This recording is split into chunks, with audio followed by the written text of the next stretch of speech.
আল্লামা doctor Mizanur Rahman আজহারীর মাথা যদি তার শরীর থেকে আলাদা করে দিতে পারে, অর্থাৎ তাকে যদি হত্যা করে লাইতে পারে কেউ, তাহলে তাকে 10 লক্ষ টাকা পুরস্কার দিবে, এরকম একটা ঘোষণা দিয়েছে এক ভণ্ড বেদাতি মাজার পূজারী এক ভক্তা, এক আলেম।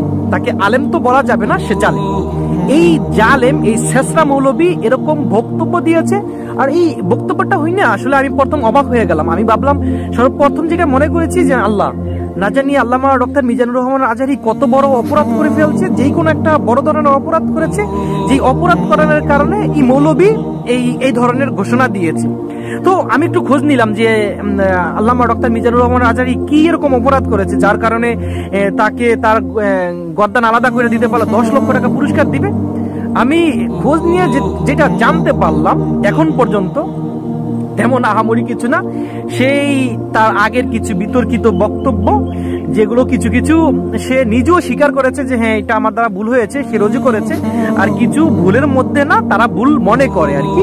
এই তার পিছনের সেই বক্তব্যগুলোকে টাইনা আইনা বলতেছে সে গোস্তাকে রসুল, রসুলের দুশ্মন, তার ইমান নাই, সে কাফের হয়ে গেছে। এই কাফের মিজানুর রহমান আজহারীর কল্লা যদি কেউ আলাদা করতে পারে, তাকে 10 লাখ টাকা পুরস্কার দেওয়া হবে। অথচ দেখেন, এই ভণ্ডদের কারণেই, এই মাজার পূজারীদের কারণেই সে কিন্তু তার নিজের মাতৃভূমি বাংলাদেশকে ছাড়তে বাধ্য হয়েছিল। একটা সময় সে বাংলাদেশে থাকতে পারে না। তার জনপ্রিয়তা যখন তুঙ্গে ছিল, অনেক জনপ্রিয়তা দিন দিন বাড়তেছিল, এমন মুহূর্ত তার দেশ ছাড়তে বাধ্য হয়েছে। কারণ আপনার এই আওয়ামী সন্ত্রাসী বাহিনীদের সাথে এই ভণ্ডরা হাত মিলিয়ে আল্লামা ডক্টর মিজানুর রহমান আজহারীকে বাংলাদেশ থেকে বিতাড়িত করেছে। এখন একটা পর্যায়ে আওয়ামী সন্ত্রাসী বাহিনী চলে গেছে, সরকার পতন হয়েছে, আল্লাহ কবুল করেছে, আবার তার নিজের মাতৃভূমিতে সে আসছে, আইসা কথা বলা শুরু করেছে, কোরআনের তাফসীর করতেছে। লক্ষ লক্ষ মানুষ আমরা দেখতেছি এক একটা মাহফিলে।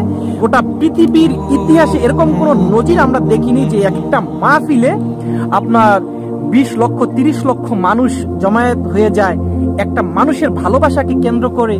এটা আল্লামা ডক্টর মিজানুর রহমান আজহারীর মাহফিলে আমরা দেখতেছি। এরকম জনপ্রিয়তা সে অর্জন করেছে, আর আল্লাহ তাকে এরকম কবুল করেছে। এই বিষয়গুলো দেখা, এই বিষয়গুলোই আপনার এই ভণ্ড বেদাতীরা, এই মাজার পূজারীরা বরদাস্ত করতে পারে না। এই জন্যই তার পিছনে আবারও সেই উইটা পইরা লাগছে, আবারও কিভাবে তাকে দেশ থেকে বিতাড়িত করা যায়, সমস্ত পাইতারা তারা আবারও চালাইতেছে। তবে এবার আমার মনে হয় না যে তারা সফল হবে, কারণ বাংলা তৌহিদি জনতা আল্লামা ডক্টর মিজানুর রহমান আজহারীর সাথে আছে, এবং বাংলাদেশের যত হক্কানি আলেম সমাজ আছে সবাই তার সাথে আছে, তাকে সঙ্গ দিতেছে। কিন্তু ভণ্ড বেদাতীরা যা করতেছে, এটা আমাদের জন্য অত্যন্ত দুঃখজনক যে তারা আল্লামা ডক্টর মিজানুর রহমান আজহারীর পিছনে যেইভাবে লাগছে, আল্লামা মিজানুর রহমান আজহারীকে যেই বিষয়গুলো নিয়ে আপনার কাফের বলতেছে বা নবীর দুশ্মন বলতেছে, এর থেকে বড় বড় অপরাধ করেছে।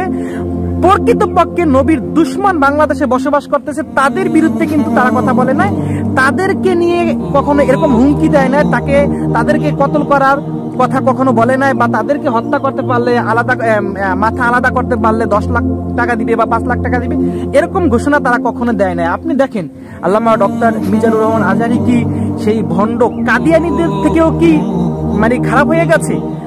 মানে ভণ্ড কাদিয়ানীদের থেকেও কি জঘন্য আল্লামা ডক্টর মিজানুর রহমান আজহারী? তাহলে এই যে ভণ্ডরা, যেই মাজার পূজারীরা, যে বেদাতীরা আল্লামা ডক্টর মিজানুর রহমান আজহারীর বিরুদ্ধে লাগছে, এরকম যদি এই আপনার সেই কুখ্যাত কাদিয়ানীদের বিরুদ্ধে লাগতো, যারা নবীর নবুয়াত অস্বীকার করে, যারা শেষ নবী মানে না, যারা গোলাম আহমদ কাদিয়ানীকে নবী মনে করে, আমরা প্রায় সময় দেখি রাসূল করিম সাল্লাল্লাহু আলাইহি ওয়াসাল্লামকে নিয়ে ব্যঙ্গ করে, কটক্ষ ভাষায় রাসূল করিম সাল্লাল্লাহু আলাইহি ওয়াসাল্লামকে নিয়ে কথা বলে বা গালিগালাজ করে।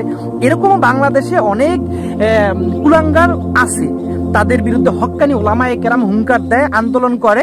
কিন্তু এই ভণ্ড বেদাতীরা, মাজার পূজারীরা কখনো তাদের বিরুদ্ধে কথা বলে নাই, তাদের বিরুদ্ধে হুঙ্কার ছাড়ে নাই। তারা কার বিরুদ্ধে হুঙ্কার ছাড়ে?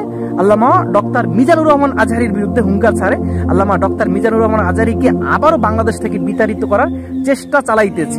তাই আমি সকল বাংলাদেশের মুসলিম তাওহীদ জনতাদেরকে আমি উদাত্ত আহ্বান করব যে এই ভণ্ডদেরকে প্রতিবাদ করেন, ভণ্ডদেরকে আইনের আয়ত্তে আনার ব্যবস্থা করেন। কারণ তারা আল্লামা ডক্টর মিজানুর রহমান আজহারীর পিছনে যেইভাবে লাগছে, আল্লামা ডক্টর মিজানুর রহমান আজহারী যদি সত্যি কোনো অপরাধ করতো বা সত্যি যদি কোনো অপরাধী হইতো তাহলে একটা কথা ছিল, কিন্তু একেবারে নির্দোষ একজন ব্যক্তির পিছনে এভাবে লাগা, এইটা আসলে বরদাস্ত করা যায় না।